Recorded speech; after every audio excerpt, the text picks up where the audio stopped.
Here's a real quick video on how you'd make a buffalo bladder quill envelope.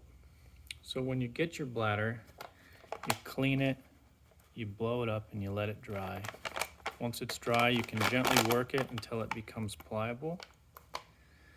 And then you've got something like this.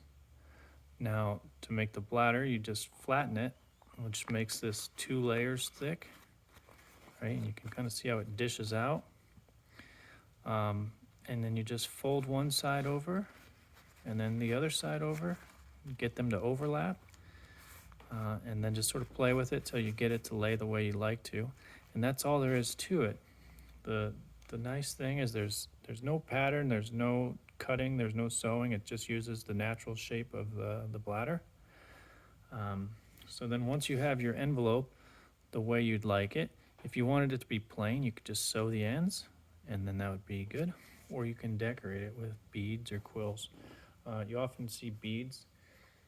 You can bead them 2 ways. You can bead them directly onto the bladder, but just keep in mind that the bladder is not real strong, so you can't pull a stitch real tight or make it real close to the edge or it'll tear out.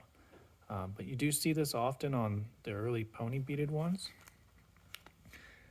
And then the other way you can bead them is you can use a separate piece of material like buckskin and then sew that on. And then to use a bladder, it's real simple. You just open it up. There's your quills. So I hope that was helpful.